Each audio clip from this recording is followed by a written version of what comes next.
Isang nakakagulat na balita ang kasalukuyang umiikot sa showbiz world tungkol sa di umano'y masalimuot na estado ng relasyon ng power couple na sina Ann Curtis at Erwan Heussaff.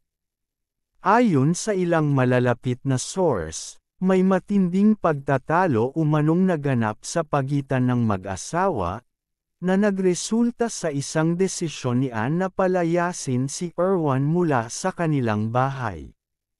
Maraming netizens ang nabigla at agad nagtatanong, ano nga ba ang tunay na dahilan sa likod ng alitang ito?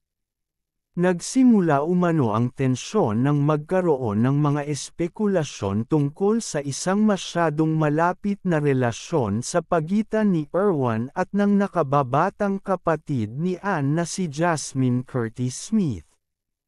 Ayon sa ilang malalapit na kaibigan ng mag-asawa, matagal nang napapansin ng ilan na madalas magkasama si Erwan at Jasmine sa ilang mga okasyon, hindi lamang sa mga pampamilyang gatherings kundi pati sa personal na mga lakad.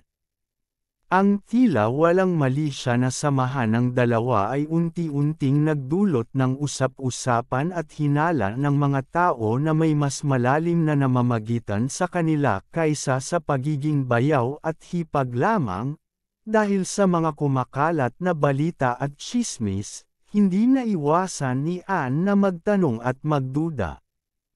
Isa pa, may ilang ulat na nagsasabing si Ann mismo ang nakakita ng ilang mga bagay na nagpatibay sa kanyang mga hinala, dahilan para sumiklab ang isang matinding away sa pagitan nila ni Erwan.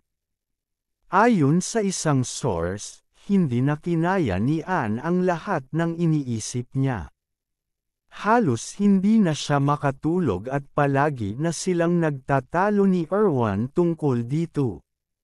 Sa kasagsagan ng kanilang pagtatalo, sinabi umano ni Ann kay Erwan na umalis na muna sa kanilang bahay para mabigyan siya ng panahon at espasyo upang makapag-isip. Ilang araw matapos ang insidente, kapansin-pansin na si Ann ay nanatiling tahimik at hindi pa nagbibigay ng anumang formal na pahayag sa publiko. Nagpaabot naman ng suporta ang kanyang malalapit na kaibigan, lalo na ang kanyang mga co-host sa It's Showtime, na patuloy siyang sinusubukan pasayahin at alalayan sa kabila ng pagsubok na kanyang pinagdaraanan. Ayon kay Vice Ganda, napakahirap ng sitwasyon ngayon ni Ann, pero andito lang kami para sa kanya. Alam naming malalampasan niya ito.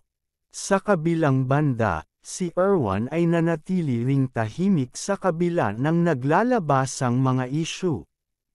Maraming netizens ang nakapansin na halos hindi na aktibo si Erwan sa social media simula nang pumutok ang balita.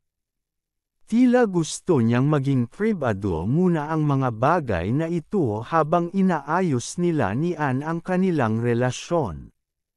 May mga ulat ding nagsasabing pansamantalang umuwi si Erwan sa bahay ng kanyang pamilya upang bigyan ng espasyo si Ann. Ang pinakamalaking tanong ngayon ay kung may katotohanan nga ba ang tsismis na may namamagitan kina Erwan at Jasmine. Ayon sa ilang malalapit na kaibigan ni Ann, tila nagiging mas komplikado ang sitwasyon dahil si Jasmine ay malapit din kay Ann at itinuturing na isang malaking bahagi ng kanilang pamilya. Bagamat hindi pa nagbibigay ng anumang pahayag si Jasmine tungkol sa mga alegasyon, marami ang umaasa na sana'y maipaliwanag ang kanyang panig sa lalong madaling panahon upang matapos na ang spekulasyon. Sa kabila ng mga umiikot na tsismis, may ilang kaibigan din sina Ann at Erwan na nagsasabing baka hindi ganoon kaseryoso ang isyu at baka lumaki lamang ito dahil sa mga haka-haka. Ayon sa kanila, maaaring nagkaroon lang ng simpleng away mag-asawa na normal sa kahit anong relasyon. Sinabi ng isang source, alam namin kung gaano kalalim ang pagmamahalan nina Anne at Erwan. Sobrang strong ng relationship nila at we believe they will get through this.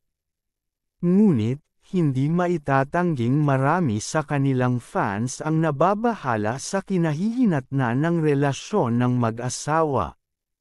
Sa kabila ng kanilang matagal ng pagsasama at ang kanilang inaasam na happily ever after, tila ngayon pa lamang nagkakaroon ng malalim na pagsubok ang kanilang relasyon. Patuloy na umaasa ang mga tagahanga na ang kanilang mga idolo ay makakahanap ng paraan upang ayusin ang anumang problema na kanila.